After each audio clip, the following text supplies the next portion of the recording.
Brasil Mais Competitivo, um podcast para você entender os caminhos para o país crescer, com mais emprego e renda para todos os brasileiros.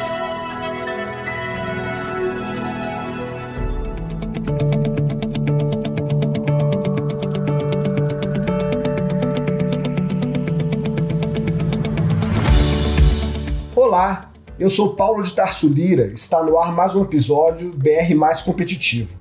Essa produção é uma parceria da Frente Parlamentar pelo Brasil Competitivo com o Movimento Brasil Competitivo, MBC. A ideia é apresentar os gargalos, desafios e os caminhos a serem percorridos para o crescimento e desenvolvimento da nossa nação. E discutir os 12 compromissos para o Brasil competitivo, propostos pela nossa frente e pelo MBC ao país, contando com o apoio de mais de 50 entidades do setor produtivo e da sociedade civil organizada.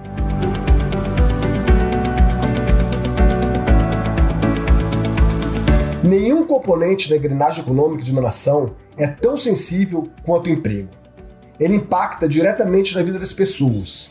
Nos momentos de crise, ele é o primeiro a ser afetado e o último a se recuperar nos momentos em que o crescimento é retomado.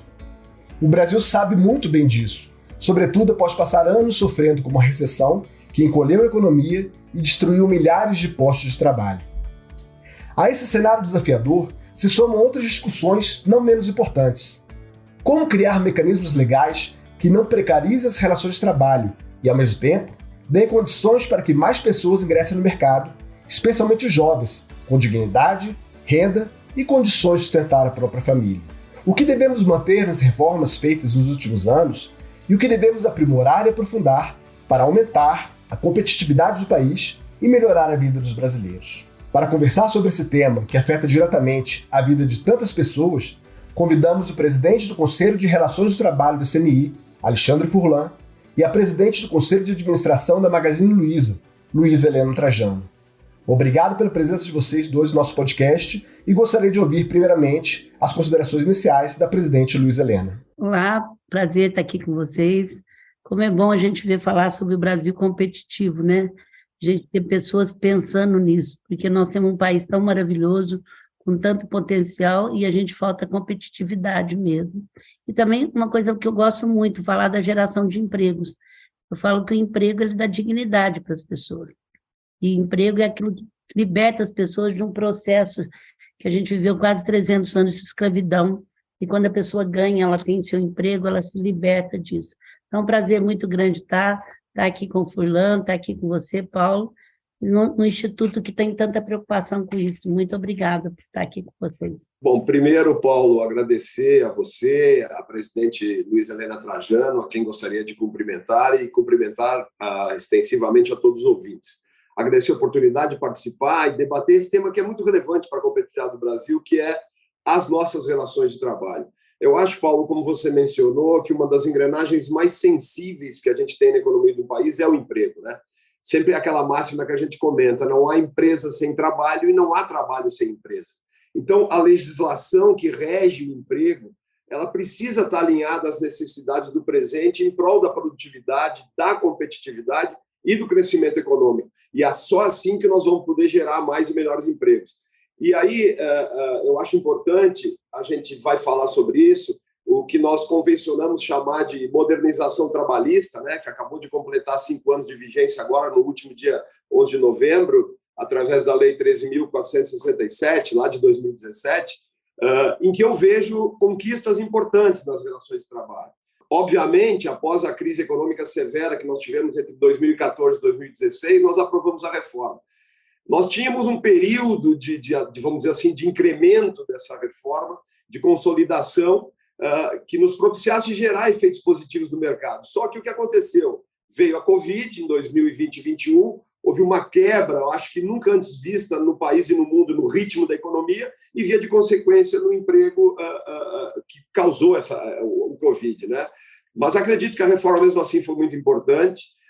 Através dela, nós conseguimos melhorar, adotar medidas como acordos individuais e coletivos que preservaram emprego e renda durante a Covid, né, por meio de redução de jornada, suspensão de contratos. E eu lembro que com aquelas medidas provisórias que acompanharam a vinda da Covid, nós conseguimos preservar talvez 13 milhões de empregos, é um número que que foi dito. E, obviamente, também acho que teria sido quase impossível a gente adotar tão rapidamente o teletrabalho, né, o home office, durante aquelas medidas de distanciamento social, se não fosse a possibilidade de ter isso incorporado na legislação. Então, acredito que a partir de agora, a partir de 2023, vai ser tão importante quanto antes para a gente poder alcançar os êxitos com a reforma e continuar aprimorando essa legislação trabalhista. Então, nosso posicionamento é que nós possamos defender os avanços já conquistados, mas também ter um olhar para o futuro e seguir buscando medidas de modernização trabalhista que são importantes para adequar os avanços tecnológicos à possibilidade de um ingresso das pessoas no mercado de trabalho que sejam empregos formais e bons empregos. Perfeito, presidente. Presidente Luiz Helena, eu também queria entrar com a senhora nesse assunto. Durante a campanha presidencial, agora de outubro, você tinha duas visões bastante distintas em relação a esse tema. Mas, independente do debate, o atual governo defendia uma manutenção da reforma trabalhista e o governo eleito defendia uma modernização, mudança em alguns pontos dessa reforma. A senhora foi uma das vozes bastante claras, bastante enfáticas da importância que se teve para o emprego no país a reforma trabalhista de 2017. Eu queria ver isso com a senhora. Quais foram os avanços, que efeitos e ganhos que a senhora percebeu que essa reforma trouxe para o país e o que pode ser melhorado? Como a gente pode aprimorar para que esses efeitos continuem acontecendo ao longo dos próximos anos? Como o presidente Furlan falou, é impressionante o que teve de efeito. Vamos falar assim, uma coisa bem prática. Você tinha uns milhões, centenas de reclamações trabalhistas sem necessidade. Tinha o acordo e você não tinha necessidade disso. Ainda a pessoa ganhava as horas extras, saía, tinha os advogados que iam fazer reforma. É um dinheiro que não estava indo para lugar nenhum, porque mesmo o acordo de quem fazia era muito pequeno, mas era uma burocracia tremenda. Você tinha que negociar. Eu sou totalmente a favor de sindicatos, eu dou palestra para eles, os sindicatos dos trabalhadores, eu sou a favor deles, mas existe uma coisa hoje que nós temos que descentralizar o que a gente vai fazer. Então, se domingo uma empresa de varejo resolvesse trabalhar domingo, tem que foi mantida todas as conquistas trabalhistas. Cada domingo tem que ter 2 dias de férias, tem depois todas, 13º, férias, tudo. Só que se o sindicato resolvesse não deixar, a assinatura de todas as pessoas que queriam trabalhar aquele domingo extra para poder ganhar, também não valia. Então, assim, essa liberdade, o sindicato continua sendo muito importante. Você ter que pagar um sindicato, independente se ele está produzindo ou não é uma negociação correta isso. As pessoas só pagam um clube ou alguma coisa quando elas estão satisfeitas com aquilo lá. Então, foram coisas que não era que foi feita por mal.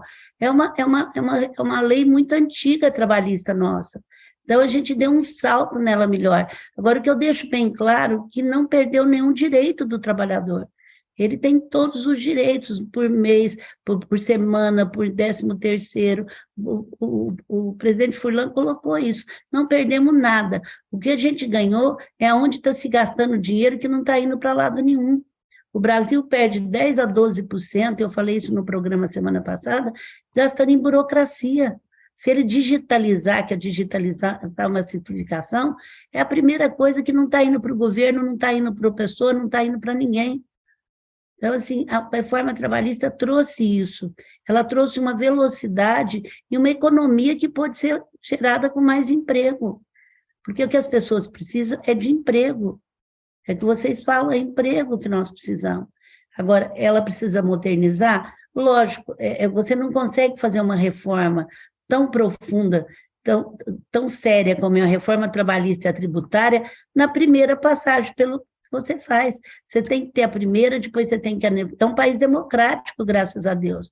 Então, você tem a primeira, é o que o presidente Furlan teria que ter uma segunda, daí 1 ano, 2 anos, não teve por causa da pandemia, mas ela vai ter que modernizar, ela vai ter que trazer algumas coisas que não foi vista, e agilizar. O meu problema é digitalizar, para que as coisas sejam mais rápidas, menos burocrática, que você não precisa assinar 10 documentos, 20 documentos, que você facilite a vida do trabalhador e da empresa.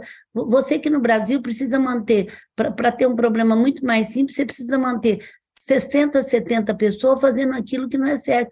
Luísa, então vai mandar a gente embora? Não. Nós digitalizamos o nosso ponto de loja, onde o vendedor até recebe. Em compensação, aumentamos o nosso ponto logístico. Então, eles foram para entregar produtos digitais. Muda, as funções mudam, e mudam para o melhor. Então, é muito importante continuar e modernizar. Estou na linha do presidente Furlan falou, é essa aí. Eu simplesmente gosto de citar exemplos bem práticos, assim, para a pessoa entender o que está passando. Presidente Furlan, na sua fala inicial e também na fala da presidente Luísa Trajano, a gente viu a importância da reforma trabalhista nos últimos anos para mudar a face do mercado de trabalho.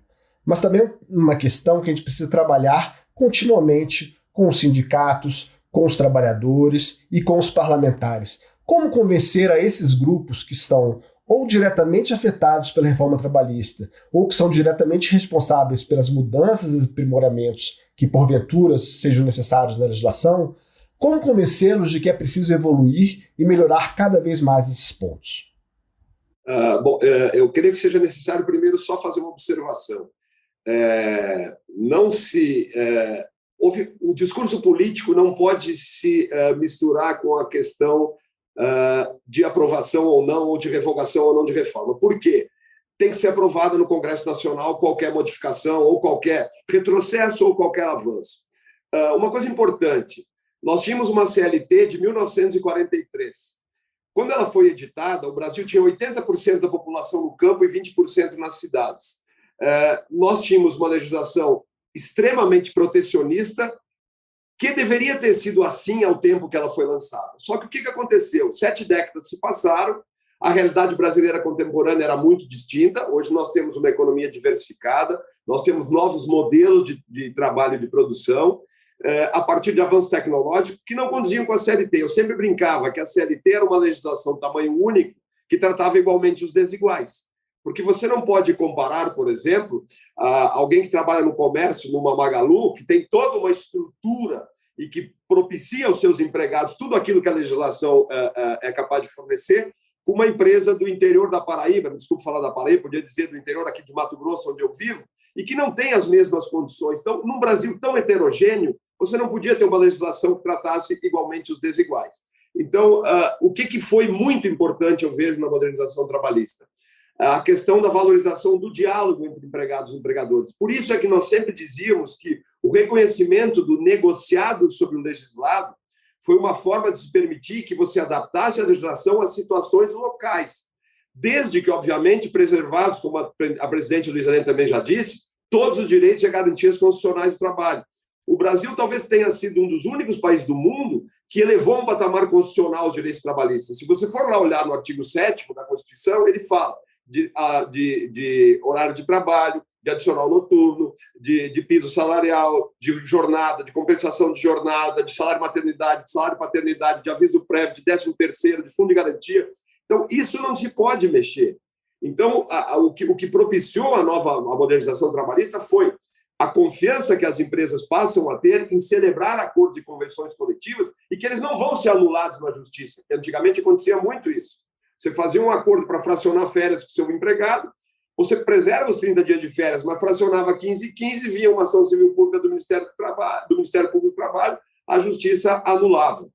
Você concedia, em alguns lugares no interior, a condução para levar o seu empregado, o transporte, você pagava, você era onerado com horas em itinerário, e que era uma benesse que você dava ao empregado, que a justiça cortava. Então, hoje você teve mais facilidades, tem mais facilidade, tanto isso é verdade, que a presidente Luísa Trajano também disse, houve uma queda de mais de 40% no número de novas ações trabalhistas. Por quê? Porque antes nós vivíamos de aventuras jurídicas.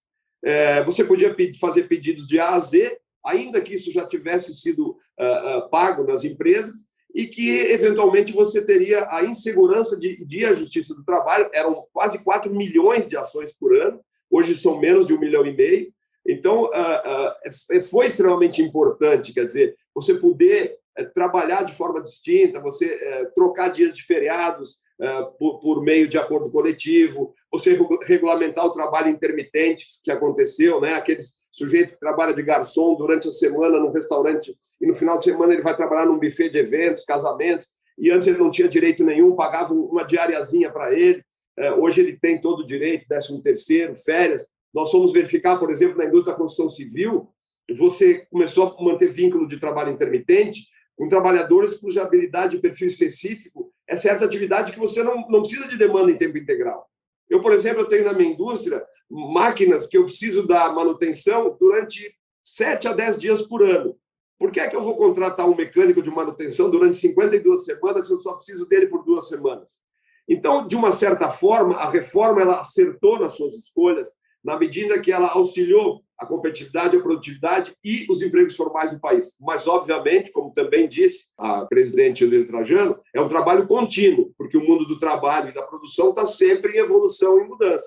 Então, eu listei alguns aspectos que eu acho importantes, mas sempre também tendo um foco, que nós precisamos preparar as empresas e as pessoas e a própria legislação para o futuro do trabalho, porque a tecnologia cada vez mais vai ter impacto na nossa vida e nas relações de trabalho. Vocês falaram muito bem desse novo perfil do mercado de trabalho, desse novo cenário de um trabalho muito mais ágil, que permite incluir mais pessoas e abre a possibilidade de você ter um nível de empregabilidade maior.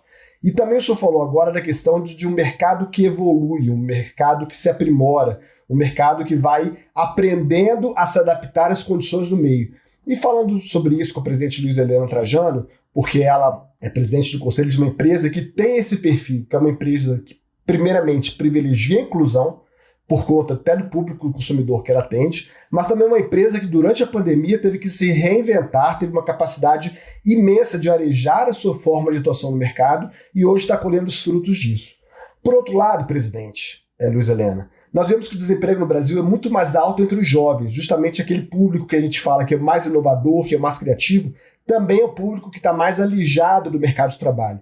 Se a taxa atual de desempregados no país é de quase 9%, na faixa dos 18 aos 24 anos, essa taxa chega próximo dos 30%, a maioria deles nas classes mais carentes. Como trazer esses jovens, muitos dos quais também não estudam, não estão nem na escola, nem no trabalho, no mercado de trabalho, os chamados nem. Como nós podemos fazer para atrair esses jovens efetivamente para o nosso mercado de trabalho, presidente Luiza Helena? Bom, Paulo, eu acho que começa bem na educação. Eu sou totalmente a favor do ensino profissionalizante, que na minha cidade, eu sou de Franca, vocês sabem, tinha uma escola industrial de lá que formava as pessoas que queriam ter uma determinada profissão. Lá é uma cidade de muito sapato, né? Sempre foi. E, de repente, o estudo profissionalizante, como é feito na Alemanha, é uma coisa muito importante. Então, se a pessoa não quer estudar uma escola muito normal ou não tem condição, é muito fácil o estudo profissionalizante. Eu vejo muito nesse meio de educação e tem leis aí que nós temos muitas coisas para sugerir os movimentos de educação para voltar ao ensino profissionalizante. Os países desenvolvidos, eles são ensino profissionalizante. E quando você tem esse ensino profissionalizante, o jovem vai ter a opção de fazer aquilo que ele gosta de fazer, que é mão na massa, muitas vezes, que é pegar o produto e fazer isso de uma forma diferente. Então, primeiro, eu acho que isso é a causa da causa, além da desigualdade social. A falta de oportunidade é muito grande e nós não podemos fugir disso, tá? Nós não podemos fugir e a pandemia deu descancarado. E você dar oportunidade é muito importante. Então, depois eu vi as suas perguntas seguintes, a gente vai falar sobre os jovens mais novos, o jovem aprendiz, que aí eu acho que é uma coisa de legislação. Nesse caso do nem, eu acho que se você volta o ensino profissionalizante, você consegue atrair mais jovens, eles gostarem mais do que faz, e você já sai de lá com profissão. Ou seja, lá nós abrimos, por exemplo, agora para mulheres, vagas, nós já treinamos mais de 500 mulheres para tecnologia, mulheres do Brasil inteiro, porque não tem mulheres. E dessas, 400 estão empregadas, porque elas aprenderam a fazer aquilo que precisa fazer agora. Então, eu sou muito a favor para mim, o presidente Furlan tem muita experiência nisso, mas eu acho que, para mim, começa no ensino profissionalizante, que nós já tivemos uma vez no Brasil. Eu nunca esqueço da minha cidade, que chamava Escola Industrial, que era tão boa, era própria lá, era terra de indústria, mas eu sou a favor disso quando você vê que tem... E também formar o jovem mais para ser empreendedor. O Sebrae tem uma faculdade, uma escola, que o jovem ele faz a cantina, ele movimenta tudo, ele tem que ter atração. Eu estou dizendo depois que deu oportunidade, eu quero deixar bem claro que a desigualdade social não dá oportunidade para os jovens. Não dá, nós não temos oportunidade. A desigualdade social é um câncer no país, é uma coisa terrível. Eu estou falando aquele jovem que não está se motivando, mas nós temos um problema mais atrás, que eu acho que a gente vai falar em outra pergunta, que é a falta de oportunidade, principalmente nos menores aprendizes que estão até 18 anos. A senhora falou muito bem, e as falas de vocês vão nesse sentido. Você tem camadas de problemas que vão se sobrepondo, e muitas vezes, ao longo da nossa história, a gente acaba privilegiando uma parte de solução de problema, e outros problemas vão ficando de lado, mas essa visão macro do processo é importante, de fato. A gente acabou de falar da questão do jovem sem escola e sem agora educação. Eu queria só tocar um pouquinho, se você me dá licença, na diversidade. Falar em diversidade hoje é uma obrigação. Até 2, 3 anos atrás, quando eu falava na diversidade, Luísa, mas meu presidente que precisa estar escutando, aí meu diretor que está precisando escutar, eu falava, vamos trabalhar. Um país que tem 50 e tantos % de negros, 50 e tantos % de mulheres, se ele não tiver diversidade, ele não vai falar com o público do país. Isso se não for para o outro lado. Agora, bom, isso é um lado técnico, racional. Agora eu vou falar um lado obrigado. Depois que o mercado financeiro lançou o ISG, ou você faz ou você conta, por que você não vai fazer? Nós entramos na Bolsa em 2011, eu ficava falando sobre, no Roadshow, diversidade e tratamento com a equipe e tudo mais, saía de lá, até o povo me escutava, porque eu sou a Luísa, eu não sou ruim de comunicação, mas saía de lá, não dava um EBITDA, R$1 e $1 a mais, eu tinha certeza disso. Hoje, minha gente, quem está chamando para falar isso são os investidores, são a Bolsa. A B2 passa um questionário para as empresas dizendo se tem mulher, se tem negro nos conselhos. Mudou, a gente tem que entender que mudou, e o presidente que não mudar, daqui 3 anos ele não é CEO mais. Então, voltando, desculpa, eu só quis acrescentar sobre diversidade. Não, acréscimo perfeito, e vai de encontro ao encontro do que eu estava falando, de fato. Que em certos momentos do passado a gente via uma parte da solução do problema, mas com a mudança que o mundo vai trazendo, essas adaptações no mundo, hoje o mundo cobra coisas que antes não cobrava. E como a senhora bem falou, as empresas têm que se adaptar nessas novas regras. A gente estava falando dos jovens que estão fora do mercado de trabalho, eu queria falar com o presidente Alexandre Furlan. Você também tem, dentre eles, alguns jovens também, um problema muito grande no país, para a nossa economia, que é a informalidade. Dados do primeiro trimestre de 2022 desse ano mostram que essa informalidade atingiu 40,1% da população ocupada, algo em torno de 38 milhões de pessoas. Como nós podemos trazer essas pessoas para a formalidade? Lembrando que muitas delas estão informais não porque elas querem, mas muitas vezes porque elas não têm oportunidades de fato, entrar no mercado de trabalho efetivo. O senhor acha que existem algumas leis que dificultam a contratação dessas pessoas e dificultam que existam mecanismos mais flexíveis, regras menos rígidas, para que essas pessoas possam, de fato, entrar no mercado de trabalho? Antes de responder sobre informalidade, que é algo que atinge 40% da população ocupada no Brasil, e é uma média nossa na América Latina, acho que a gente só perde lá para Bangladesh, Paquistão, que tem 80% de informais, mas eu creio que a presidente Luísa Trajano tocou num aspecto muito importante, que é a questão do ensino profissionalizante. Quer dizer, você concatenar o ensino médio com o profissional. Eu quero só dar um exemplo para vocês como está certo isso. Alguns anos atrás, eu era presidente do conselho do Senai aqui em Mato Grosso, por ser presidente da Federação das Indústrias. E eu fui entregar os diplomas de mecânico industrial, era um curso de 1 ano e meio do Senai. Os 23, para quem eu entreguei o diploma, estavam empregados com um salário médio que hoje deveria variar entre R$4.500 e R$6.000. E naquela época eu dava aula numa faculdade de Direito aqui, e os alunos que formaram, 60 alunos que formaram naquela turma, não tinha 15 que ganhavam o que ganhava o mecânico industrial. Ou seja, essa visão que a presidente Luísa trouxe isso é muito presente na Alemanha, né?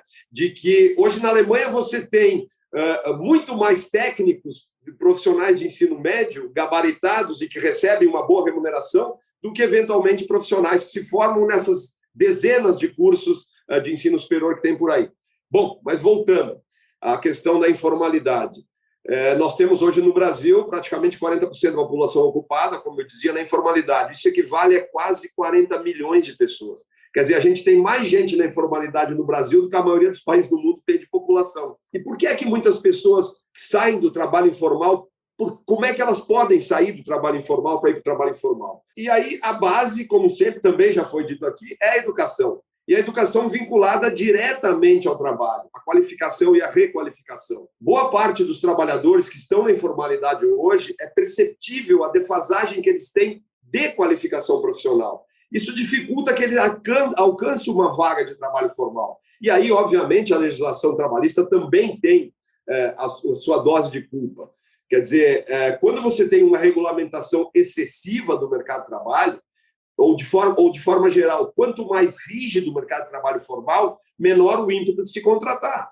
E apesar da reforma, a gente ainda tem um cenário de contratar um empregado, ele impõe elevados custos, não só burocráticos, como aquilo que a gente chama de encargos sobre a folha de pagamento. Isso causa insegurança jurídica. Quer dizer, se você tem o professor Pastore aí da USP, que diz sempre que você gasta, para cada 1.000 que você paga para o empregado, você gasta outros 1.000 que não são salário, mas que são encargos de todas as ordens, né? Então, isso reduz até o ímpeto das empresas de criar vagas de emprego formais. E, por outro lado, eu vejo que muitos trabalhadores, para terem uma renda melhor, eles acabam se utilizando de estratégia de informalidade. Quer dizer, nós fizemos uma pesquisa no auge da pandemia, 50% das indústrias brasileiras pesquisadas pela CNI disseram que ela teve dificuldade de contratar mão de obra qualificada. Quer dizer, em um cenário de recuperação, como a gente está vivenciando, é muito maior ainda a dificuldade. Uma coisa também importante, Paulo, da gente dizer, se nós tivéssemos um sistema de intermediação de mão de obra mais vigoroso, em que você pudesse concatenar o trabalhador que busca uma vaga com a empresa que está procurando um empregado, tipo, hoje tem aquela plataforma do Cine aberto, né, que é o Sistema Nacional de Emprego, que essa plataforma do Cine está tentando ampliar a efetividade da colocação dos candidatos no mercado, compartilhando informações, cadastrando os trabalhadores, cadastrando as empresas. Aí sim, eu acho que você tem uma estratégia que você pode disseminar e potencializar a utilização dessas e de outras ferramentas que sejam disponíveis para articular o encontro entre o candidato e a vaga disponível. E aí você facilita a formalização. Esses dias, por exemplo, eu fui participar de um evento sobre empregabilidade no oeste do Paraná, que é uma região super próspera, Cascavel, Toledo, Marechal Rondon, 50 municípios, onde está hoje a maior fábrica de genéricos do Brasil, que é a Prate Dona Dulce, lá em Toledo. Para você ter uma ideia, na região você tem 13 mil famílias recebendo auxílio governamental e 10 mil vagas em abertos que você não consegue preencher. Passa tudo por uma questão de educação, de qualificação, de intermediação correta de mão de obra e também de responsabilidade social da empresa que busca o empregado, de também lhe propiciar o ensino. Eu, por exemplo, eu tenho hoje um convênio in company do Senai com a minha empresa para qualificar e treinar os meus trabalhadores para aquilo que eu preciso. Eles não são obrigados, mas eu propicio que, por exemplo, ele quer melhorar a parte de lubrificação mecânica ou ele quer aprender um pouco mais de mecânica industrial, ele vai ter o acesso àquele tipo de educação que possibilita ele continuar na empresa. Aí, um dia, um sócio meu disse assim, mas eu vou treinar 40, eu vou perder 20. Aí eu disse para ele, mas os outros 20 que ficaram vão ser melhores para mim. E os 20 que saíram, eu vou ter aplicado a minha responsabilidade social de que eles vão buscar um lugar no mercado com maior facilidade. Então, eu vejo que, em linhas gerais, é mais ou menos isso, respondendo a sua pergunta. Maravilha, é isso que você está falando. Isso também é uma responsabilidade social. Muitas vezes você vai estar formando um trabalhador que pode, muitas vezes, não estar tendo empregabilidade na sua empresa, na sua indústria, na sua fábrica, mas ele vai estar melhor qualificado para uma oportunidade de recolocação. Nós falamos de educação, nós falamos de educação profissionalizante, nós falamos dessa necessidade de você ter ofertas de cursos profissionalizantes dialogando com as demandas da indústria do setor produtivo, para você não formar profissionais que não têm vagas para eles e deixar vagas sem profissionais formados. E a gente retoma um ponto, presidente Furlan. O Brasil hoje tem 95,3 milhões de pessoas ocupadas. Em julho, nós lançamos a Frente Parlamentar pelo Brasil Competitivo e o Movimento Brasil Competitivo lançaram no Congresso Nacional os 12 compromissos para o Brasil competitivo. E qual foi a nossa meta colocada nesse ponto? Atingir, ao longo dos próximos anos, não num período muito distante, conseguimos atingir 100 milhões de pessoas ocupadas. Diante de todos os desafios que vocês colocaram do cenário brasileiro, diante dos desafios que virão com o uso da tecnologia, que muitas vezes a tecnologia faz uma substituição de empregados, algumas profissões que antes utilizavam uma tipo específico de mão de obra, passam a ter uma mão de obra mais tecnológica e esse pessoal precisa ser realocado. Diante de todos esses desafios, como é que nós podemos qualificar os profissionais já empregados e como nós podemos qualificar aqueles que estão fora do mercado para que possam se recolocar no sistema produtivo? E o senhor acha que essa meta de 100 milhões nos próximos anos é uma meta muito utópica? Hoje é o que nós temos de mão de obra no mercado. Nós temos 100 milhões de pessoas trabalhando, só que metade quase está na informalidade. Então, eu acho que é algo que precisa ser analisado com bastante cuidado, porque nós queremos atingir, na verdade, 100 milhões de trabalhadores formais e capazes de estar nesse mercado. Então, eu vejo assim...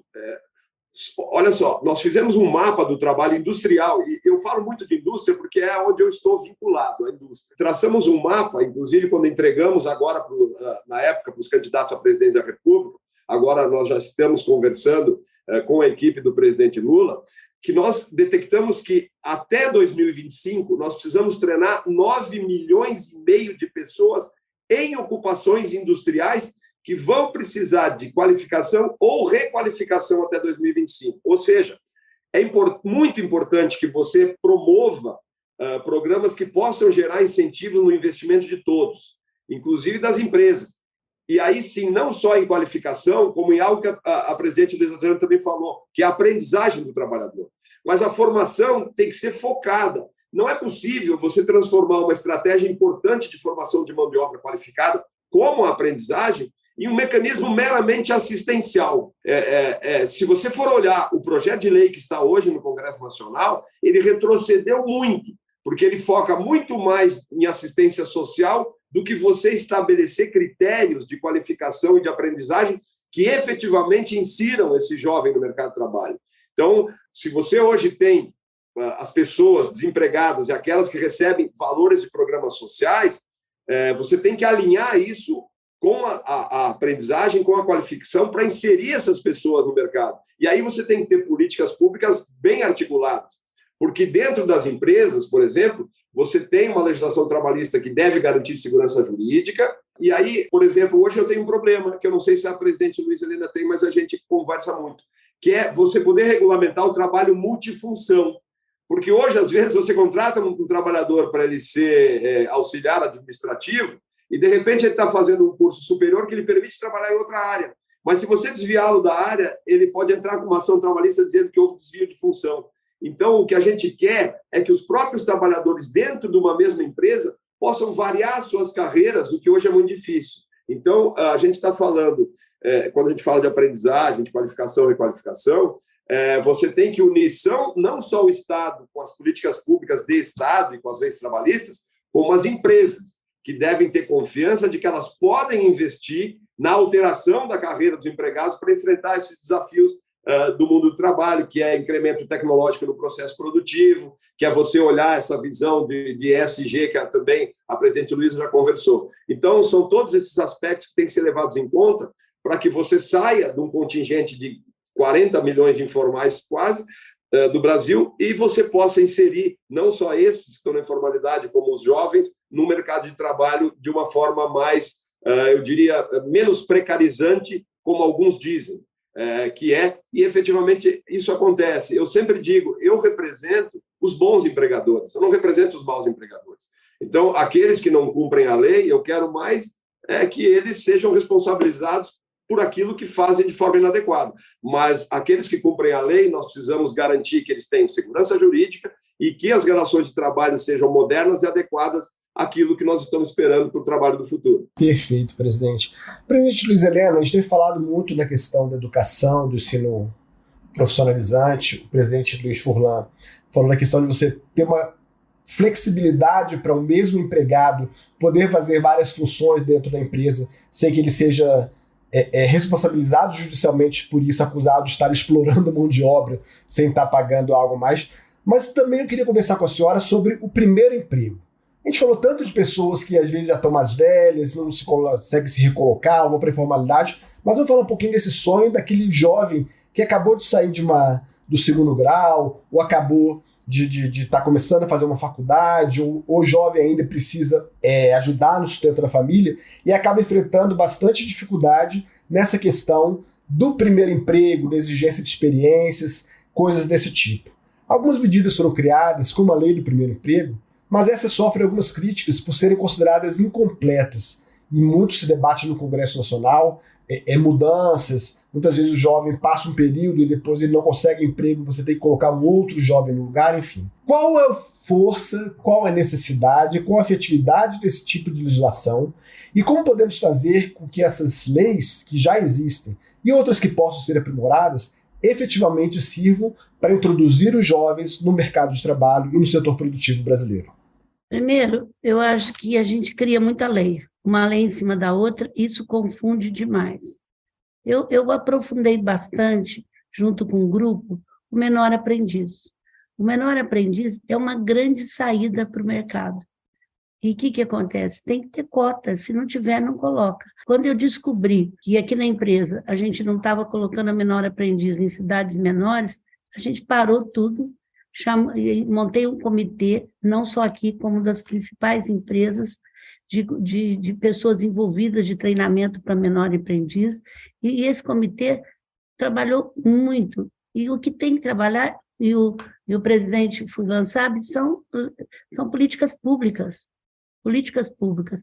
Porque você vê, até pouco tempo, antes da pandemia, um jovem aprendiz que você colocava, que vira diretor nosso.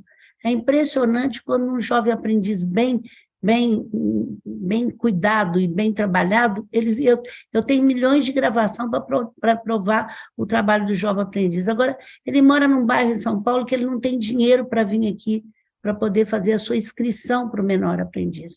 Ele tem que largar um emprego e fazer uma vez por semana, ele tinha que fazer físico nas empresas autorizadas para escolher. Agora, se ele mora a 80 quilômetros de uma cidade de Fortaleza, nas vizinhanças de São Paulo, como que vai fazer? Então, assim, o menor aprendiz, a gente tem milhões de leis lá, o Furlan sabe disso, para poder tentar mudar. Por exemplo, uma das ideias, presidente Alexandre Furlan, é que porque cada cidade de São Paulo, cada bairro é uma cidade. Paraisópolis que tem pizzaria, supermercado e tal. Como é que esse jovem poderia ter esse emprego perto? É olhar a micro e a pequena empresa para gerar emprego para o jovem aprendiz. Mesmo que para isso, Paulo, ele tenha que ter alguma vantagem de incentivo para isso. Mas você livraria um custo muito mais alto de deixar o jovem desempregado. Então, assim, você cria o primeiro emprego, mas você tem um jovem, você tem o estágio é uma coisa muito boa para estagiário. O que nós precisamos, e que depois da pandemia modernizou um pouco, é modernizar isso, é fazer isso funcionar de uma forma moderna, digital, que funcione, porque ele é uma grande alternativa. Entender que o jovem de periferia, ele não tem dinheiro para vir aqui. Como é que eu faço aquela loja, aquele supermercado, aquele pizzaria ali perto, possa gerar um emprego para ele? Porque ele está no quarteirão dele, ele está no bairro dele, ele está perto, ele não precisa ter problema. Então, nós estamos com um grupo muito grande, que eu quero até depois convidar o Alexandre Furlan para entrar, por favor, porque eu vi que ele entende bem, para que a gente possa, nós estamos com promotores, outra coisa, um jovem que é tirado da casa porque os pais não estão bem, não é adotado, com 18 anos, ele tem que largar o abrigo. Ele larga o abrigo, ele não tem para onde ir, não volta para casa porque os pais não estão preparados. Vai para onde? Para a rua vender droga a R$100 por semana, que afeta você, nós, toda a sociedade civil. Então, assim, a hora que olhar para esse jovem aprendiz, que já tem uma legislação que não é ruim, mas que você modernizar essa ligação e descentralizar isso para o micro e pequeno, 85% dos empregos formais e não formais, o presidente fulano sabe que vem da micro e pequena empresa, 55% vem da formal, vem delas. Então, essas leis de proteção ao trabalhador, que é o menor, que é o neném que você falou, tem que ser voltada também para essa empresa facilitar isso. Ela precisa, o papel deles é importante, ela tem perto da casa dele. Então, a nossa proposta desse grupo, que tem muita gente envolvida, e o Magazine faz um trabalho muito bem feito de menor aprendiz, porque ele dá retorno. Ele dá retorno. Eu tive com um grupo agora, é impressionante. Ele dá retorno, porque eles são jovens, eles querem, e eles viram diretores, a menina que toma conta hoje do nosso programa era uma menor aprendiz, e hoje ela está liderando um movimento grande aqui. Então, assim, é políticas públicas que nós temos que trabalhar. Por isso que eu tenho um grupo Mulheres do Brasil, que tem 110 mil mulheres de todos os segmentos, em todo lugar, porque nós vamos trabalhar totalmente suprapartidária, apesar de achar que eu sou de um partido ou do outro, nunca me filiei. Eu fui muito convidada para ser uma porção de coisa por alguns políticos, menos pelo presidente Lula, qual que saiu que eu ia ser vice dele, aí ganhei muito meme com isso, mas eu sou uma política, porque é a política que muda o país, políticas públicas que mudam, políticas públicas bem feitas, que não ganha-ganha, no trabalhando, e na causa do problema.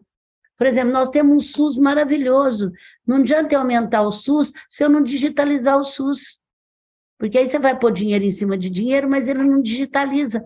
Hoje um vendedor nosso faz tudo no mobile, tudo, marca, tá baixa, faz tudo.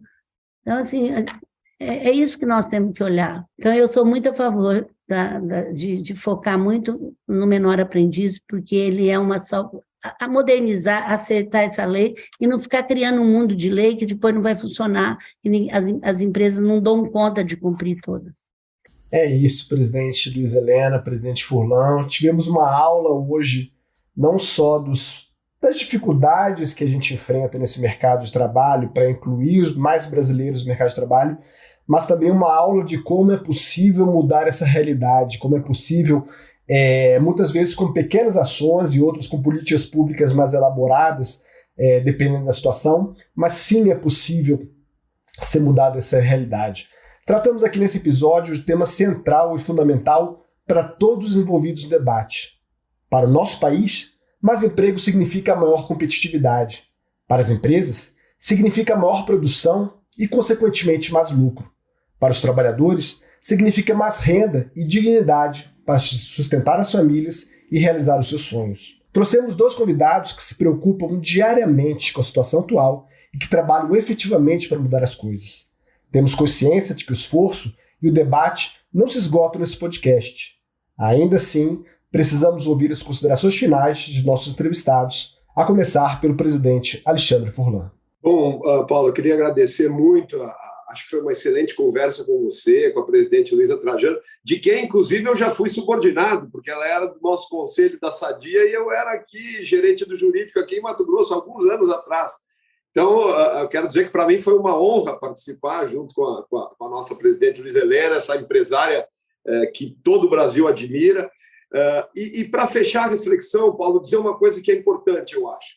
Lei não gera emprego. Lei pode propiciar condições melhores e mais condizentes e que incentivem a criação de empregos ou não.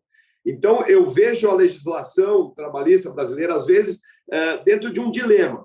De um lado, a necessária proteção ao trabalhador, e do outro lado, o bom funcionamento da economia. Se nós tivermos leis desequilibradas, que aumentam custos, que aumentam burocracia, que geram insegurança jurídica, sem se importar com o impacto nas empresas e na sociedade, na verdade, em vez de criar, elas podem destruir empregos.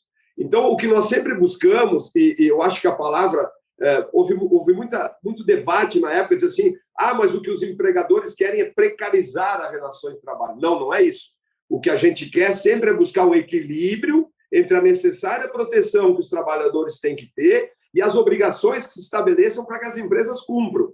E aí também sempre dentro de um princípio de diálogo e de negociação que foi trazido com mais ênfase na nova reforma trabalhista. Ficou claro, acho para mim, depois da pandemia, que um dos maiores desafios tem sido como estabelecer uma proteção dos trabalhadores que não se encontram nessa relação tradicional de trabalho, com carteira assinada, na informalidade.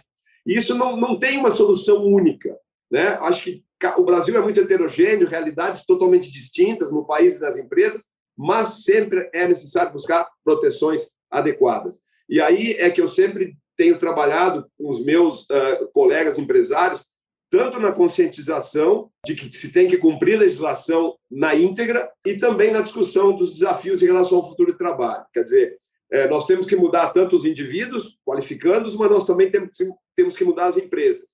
Se crianças de hoje, que têm acesso à tecnologia digital e de comunicação, são diferentes de crianças de 30, 40 anos atrás, o mesmo pode ser dito em relação à nossa indústria. A partir do momento que a gente visualiza aí a indústria 4.0, obviamente que se torna clara a necessidade de você adaptar e de investir para que as pessoas tenham condições de trabalhar. E aí volto naquilo. A empresa que não investe no seu trabalhador está fadada ao insucesso porque ela não vai conseguir acompanhar adequadamente as transformações do mundo do trabalho. Então, para finalizar, Paulo, com clareza e sem se apegar a conceitos do passado, sem achar que todo o trabalho cabe na fórmula da CLT, eu tenho certeza de que a gente vai conseguir realizar um crescimento econômico e um desenvolvimento social que o país precisa e os brasileiros merecem, na medida em que as empresas também saibam, respeitando a legislação, fazer aquele plus, que significa aquilo que a presidente Luísa estava falando, você perceber que menor aprendiz não é apenas para cumprir cota, para você colocar ele lá dentro como o office boy da empresa para tirar xerox para ficar levando correspondência, mas sim você ter a consciência de que a responsabilidade social da empresa vai muito além de simplesmente trabalhar no entorno no qual ela se localiza. Mas uma empresa que vença é aquela empresa que trate o seu trabalhador com a dignidade que ele merece. Mais uma vez agradeço e obrigado pela oportunidade de estar com vocês. Presidente Luiza Helena, por favor, as suas considerações finais. Foi super legal, agradeço. Foi rever o Furlan, foi muito legal, perguntas muito adequadas. Tudo é forma de que você enxerga, né? Você pegar mais imposto do menos, você está não gerando. Você pegar menos imposto de mais é o que tem que ser feito. Porque se eu vendo 10 produtos ganhando R$1 cada um, eu vendo 10, eu ganho R$10. Se eu vendo 20 ganhando 60 centavos, eu já ganho mais do que eu estou ganhando no sobrar. Então, quando você tem uma linha de raciocínio e que você raciocina em cima daquilo, você acontece. Então, o que nós temos que lutar é para os direitos, nunca nós somos a favor, e o Alexandre deixou isso muito claro, de perder o direito do trabalhador. É o direito dele conquistado e não pode perder de jeito nenhum. Mas nós somos a favor de geração de emprego. É um emprego que traz dignidade, é um emprego que liberta de quase 400 anos de escravidão. É o emprego que vai levar o que não foi estudante para deixar o filho estudar. Porque o maior sonho da classe que não teve oportunidade, eu vivo no meio dessas comunidades, é dizer assim, eu não estudei, mas eu quero que o meu filho estuda. Então, é isso, ele só consegue fazer isso se a gente tiver educação e saúde, é uma obrigação do governo. O resto a gente tem que lutar e tem que deixar trabalhar, porque é assim que vai fazer. Então, parabéns, foi um prazer, o presidente Alexandre Furlan está com você novamente. Acho que a gente se complementou bem, porque ele deu bem a parte mais técnica, e eu sempre entro com a parte mais prática, então foi muito legal, a gente se aprendeu. Parabéns, Paulo, e parabéns a vocês que estão fazendo esse programa, mas não vamos ficar só no programa, não. O Grupo Mulheres do Brasil está aí para ajudar a chegar junto com os políticos, porque todo mundo quer ter 112 mil pessoas junto, né? É um grupo muito forte e a gente já fez por isso mesmo, porque num país democrático e que se vota, ter um grupo de 112 mil pessoas em todo o Brasil e fora do Brasil é muito importante. Nós fizemos uma caminhada ontem contra a violência, que eu quero pedir muito para a gente olhar isso também. Fomos feitos no mundo inteiro, no Japão, mulheres brasileiras em todo lugar fazendo. Então, é a força da sociedade civil que ajudou vacina, é a força da sociedade civil que vai mudar o país. Eu acredito profundamente nesses trabalhos, mas a gente tem que apresentar, não ficar e fazer passar. e fazer acontecer para já. Nós não queremos o Brasil do futuro, nós queremos o Brasil para já. Muito obrigada. Chega ao fim mais um episódio do BR Mais Competitivo, podcast para você entender os caminhos para o país crescer, com mais emprego e renda para todos os brasileiros. As propostas aqui debatidas e outras apresentadas sobre esse tema estão disponíveis para vocês no site www.fppelobrasilcompetitivo.com.br ou no site do MBC, www.mbc.org.br/12 compromissos para um Brasil competitivo. Agradeço imensamente a presença do presidente do Conselho de Relações do Trabalho da CNI, Alexandre Furlan, e da presidente do Conselho de Administração da Magazine Luiza, Luiza Helena Trajano. E agradeço a vocês pela audiência qualificada em um tema tão importante para todos nós. Até a próxima, com mais uma discussão sobre competitividade e o custo Brasil. Até lá!